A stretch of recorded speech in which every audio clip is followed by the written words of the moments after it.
Syekh Mahfud At-Turmusi dan Syekh Ahmad Nahrawi dawuh kepada Kiai Hasyim Asy'ari, kamu pulang saja, ini alamat pertanda NU bisa berdiri hanya dengan dua orang.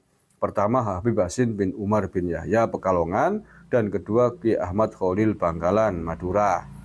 Maka Kiai Hasyim pun segera bergegas untuk pamit pulang kembali ke Indonesia. Beliau bersama Kiai Asnawi Kudus, Kiai Yasin, dan para kiai lainnya langsung menuju ke Simbang Kulon, Pekalongan untuk bertemu Kiai Muhammad Amir dengan diantar oleh Kiai Irfan dan kemudian langsung diajak bersama menuju kediaman Habib Hasim bin Umar. Baru saja sampai di kediaman Habib Hasim langsung berkata, saya ridho segeralah buatkan wadah Ahlu Sunnah wal Jamaah.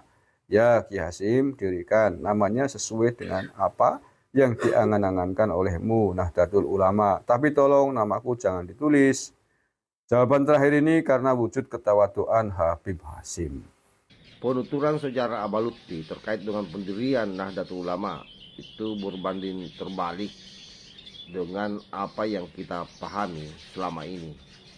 Jadi hampir seluruh elemen NU itu sudah tercatat dengan baik bagaimana sejarah berdirinya Nahdlatul Ulama, dan itu sangat jauh dari apa yang disampaikan oleh Abalutti.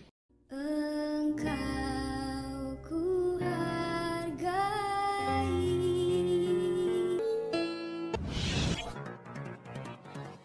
Assalamualaikum warahmatullahi wabarakatuh. Om Swastiastu, Namo Buddhaya, salam kebajikan. Kembali lagi bersama 9.0 TV dari Buta Pantitalopi Kabupaten Bulukumba. Menarik apa yang terjadi akhir-akhir ini, di mana memang Abalutti ini menjadi salah satu trending topik dalam pembicaraan, terutama diskursus soal nasab dan keterkaitan dengan makam palsu. Dan kali ini ada satu hal yang tak kalah menariknya terkait dengan beliau, yakni soal sejarah berdirinya Nahdlatul Ulama.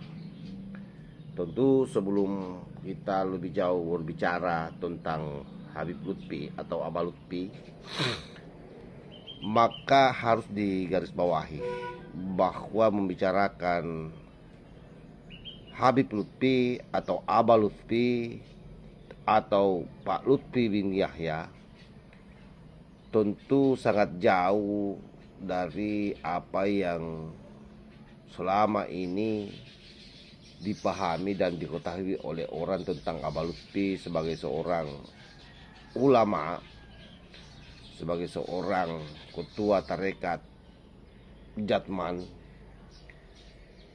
yang ternyata kemudian kita harus bersepakat bahwa yang namanya manusia biasa, ya bukan nabi, ya kadang-kadang juga keliru atau salah. Dan pernyataan saya ini tentu akan jauh lebih bagus kalau dikonfirmasi oleh orang-orang NU atau NU secara struktural, karena ini terkait soal bagaimana sejarah berdirinya Nahdlatul Ulama. Tetapi mesti dipahami bersama bahwa sejarah berdirinya Nahdlatul Ulama itu bukan sesuatu yang baru kita pahami secara bersama-sama atau kita ketahui bersama-sama.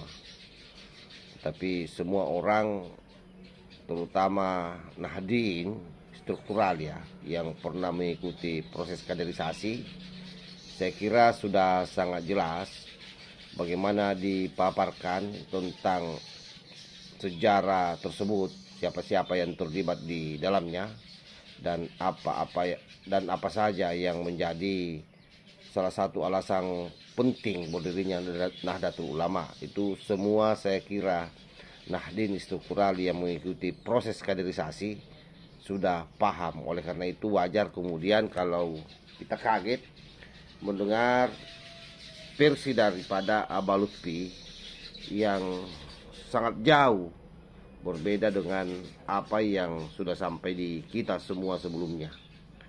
Nah, bagaimana sejarah versi Abalutti? Coba kita simak bersama-sama yang sudah dibacakan oleh Kang Agus Mar sebagaimana di dalam website Jatman ya. Beberapa hari ini warga Nahdien ramai dengan hiruk pikuk kemeriahan peringatan hari lahir organisasi terbesar di Indonesia, Nahdlatul Ulama, yang genap 1 abad. Dalam perjalanannya, NU memiliki banyak historis, terutama tokoh-tokoh pendirinya seperti Hadratus Syekh Kiai Haji Hasyim Asy'ari, Kiai Haji Abdul Wahid Hasyim, Kiai Haji Zainul Arifin, Kiai Haji Zainal Mustafa, Kiai Haji Idham Khalid, Kiai Haji Abdul Wahab Hasbullah, Kiai Haji Asy'ad Syamsul Arifin, Kiai Haji Samsun, Kiai Haji Samun, dan kiai-kiai pendiri NU lainnya. Selain itu, ada beberapa tokoh yang jarang kita ketahui mengenai lahirnya Nahdlatul Ulama, entah itu karena kurang dipublikasi media ataupun karena ketawaduan dari ulama-ulamanya. Wallahu a'lam. Dan di antara dari sekian banyak tokoh yang melatar belakangi lahirnya Nahdlatul Ulama, yakni salah satunya ialah Habib Hasyim bin Umar bin Yahya Pekalongan, dalam kurung kakek Maulana Habib Lutfi bin Yahya, yang jarang diketahui oleh khalayak umum. Habib Hasyim bin Umar bin Yahya merupakan kakek dari Maulana Habib Lutfi bin Ali bin Hasyim bin Yahya Pekalongan. Beliau lahir hari Senin bulan Jumadil Akhir tahun 1280 Hijriah atau 1862 Masehi di Karangampel, Kabupaten Indramayu, Provinsi Jawa Barat. Berikutnya, saya lanjutkan. Seperti yang dirilis dalam video yang diunggah oleh kanal YouTube Bangkit Media 2 tahun yang lalu, yang berjudul Sosok Wali Kunci Berdirinya NU. Riwayat berikut diceritakan langsung dari Habib Lutfi bin Yahya. Ya, saya ulangi ya. Riwayat berikut diceritakan langsung dari Habib Lutfi bin Yahya. Dulu saya sering duduk di rumahnya Ki Abdul Fattah untuk mengaji. Di situ ada seorang wali namanya Kiai Irfan Kertijayan. Kiai Irfan adalah sosok yang hafal keseluruhan kitab Ihya Ulumuddin karena kecintaannya yang mendalam pada kitab tersebut. Setiap kali ketemu saya, beliau pasti memandangiku lalu menangis. Di situ ada Ki Abdul Fattah dan Ki Abdul Azim. Lama-kelamaan akhirnya beliau bertanya, "Bib, saya mau bertanya, cara dan gaya berpakaian Anda kok sukanya sarung putih, baju dan kopiah putih, persis guru saya." "Siapa Kiai?" jawabku. Nah, ini cerita dari Habib Lutfi ya, berarti jawabkunya adalah Habib Lutfi. "Habib Hasyim bin Umar," jawab Ki Irfan. "Saya mau mengaku cucunya tapi kok masih seperti ini, belum menjadi orang yang baik. Batinku dalam hati, mau mengingkari, garis miring berbohong, tapi kenyataannya memang benar, saya adalah cucunya Habib Hasyim." Akhirnya Ki Abdul Azim dan Ki Abdul Fattah yang menjawab, "Lah, beliau itu cucunya." Lalu Kiai Irfan merangkul dan menciumiku sembari menangis hebat saking gembiranya. Kemudian beliau berkata, "Mumpung saya masih hidup, saya mau cerita, Bib, tolong ditulis." "Cerita apa Kiai?" jawabku. "Begini," kata Kiai Irfan mengawali ceritanya. "Mbah Kiai Hasyim Asy'ari setelah beristikharah bertanya kepada Kiai Khalil Bangkalan, bermula dengan mendirikan Nahdlatul Tujar dan Nahdlatul yang lainnya. Beliau merasa kebingungan. Hingga akhirnya beliau ke Mekah untuk beristikharah kembali di Masjidil Haram. Di sana kemudian beliau mendapat penjelasan dari Kiai Mahfud At-Turmusi dan Syekh Ahmad Nahrawi, ulama Jawa yang sangat alim. Kitab-kitab di Mekah kalau belum ditahqiq atau ditandatangani oleh Kiai Ahmad Nahrawi, maka kitab tersebut tidak akan berani dicetak." Itu pada bahasa Said Ahmad Zaini Dahlan, Mufti Mekah pada waktu itu. Syekh Mahfud At-Turmusi dan Syekh Ahmad Nahrawi dawuh kepada Kiai Hasyim Asy'ari, "Kamu pulang saja, ini alamat pertanda NU bisa berdiri hanya dengan 2 orang. Pertama Habib Hasyim bin Umar bin Yahya Pekalongan, dan kedua Kiai Ahmad Khalil Bangkalan, Madura." Maka Kiai Hasyim pun segera bergegas untuk pamit pulang kembali ke Indonesia. Beliau bersama Kiai Asnawi Kudus, Kiai Yasin, dan para kiai lainnya langsung menuju ke Simbang Kulon, Pekalongan untuk bertemu Kiai Muhammad Amir dengan diantar oleh Kiai Irfan dan kemudian langsung diajak bersama menuju kediaman Habib Hasyim bin Umar. Baru saja sampai di kediaman Habib Hasyim langsung berkata, "Saya ridho, segeralah buatkan wadah Ahlus Sunnah wal Jamaah.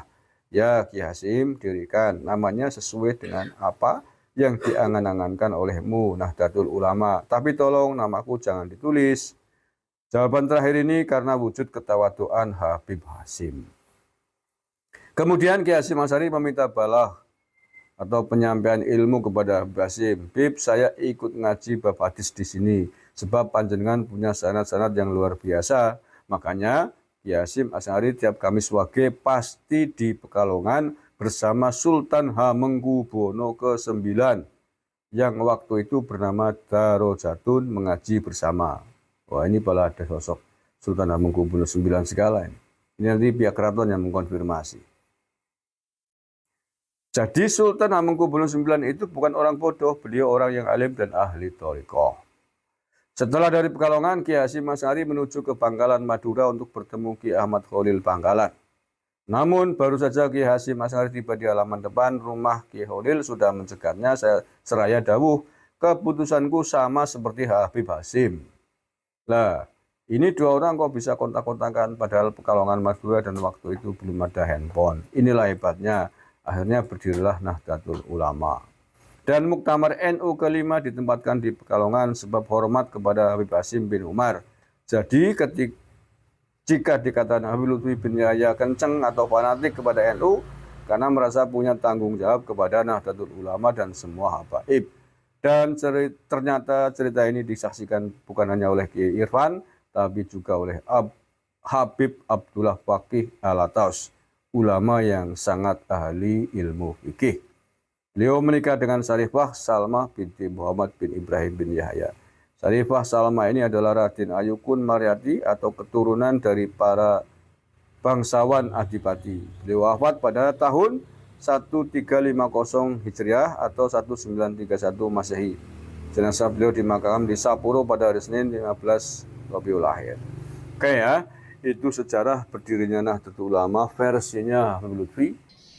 Jelas bahwa apa yang kita dengarkan baru-baru ini secara bersama-sama satu perbedaan yang sangat mencolok ya, karena kalau kita bicara soal sejarah pendirian Nahdlatul Ulama itu erat kaitannya dengan salah seorang sepuh Nahdlatul Ulama, yakni Kiai As'ad Nurul Arifin, yang merupakan salah satu santri kala itu yang mendapat penugasan khusus yang membawa, ada dua saya kira yang dibawa ke Kiai Hasim Asy'ari dari Kiai Khalil Bangkalan, yaitu tasbih yang dikalungkan ke lehernya dan ada tongkat sebagai isyarat bahwa Kiai Hasim Asy'ari diberikan mandat untuk mendirikan Nahdlatul Ulama.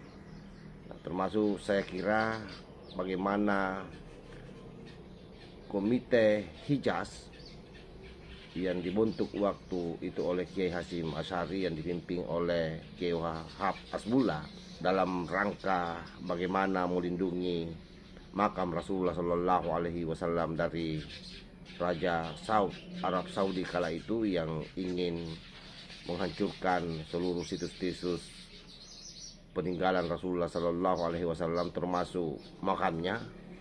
Itu juga salah satu yang melatar belakangi pentingnya ada wadah yang disebut dengan Nahdlatul Ulama. Dan tentu sejarah ini tertulis rapi di dalam dokumen-dokumen sejarah Nahdlatul Ulama, dan bahkan bisa dilihat juga di NU Online. Oleh karena itu, sekali lagi bahwa apa yang disampaikan oleh Abah Lutfi ini bukanlah sesuatu yang hemat saya, ini bukanlah sesuatu yang menakutkan untuk kita bahas, karena sekali lagi Abah Lutfi juga manusia biasa yang tak luput dari hilaf dan salah. Beliau bukanlah nabi yang maksum. Karena itu jangan lagi ada bahasa-bahasa kualat dan seterusnya kalau kita membahas soal bagaimana sejarah Nahdien ini yang mencoba dibelokkan oleh oknum habaib, dalam hal ini Abah Lutfi. Dan saya berharap PBNU sebagai lingkaran di dalam Nahdlatul Ulama yang memiliki otoritas tertinggi untuk bisa menyelesaikan kekisruhan ini. Karena bagaimanapun juga Abah Lutfi ini adalah pengurus Nahdlatul Ulama, ketua Jatman yang merupakan lembaga di dalam naungan Nahdlatul Ulama, yang tentu menjadi tugas PBNU untuk bagaimana supaya hal ini terklarifikasi dengan baik, yang mana yang benar sebenarnya, apakah versi Habib Lutfi, Abah Lutfi, atau versi yang selama ini kita sudah pahami bersama yang disampaikan pada setiap jenjang kaderisasi di Nahdlatul Ulama. Saya kira itu yang saya sampaikan. Wallahul muwaffiq ila aqwamit thoriq. Wassalamualaikum warahmatullahi wabarakatuh.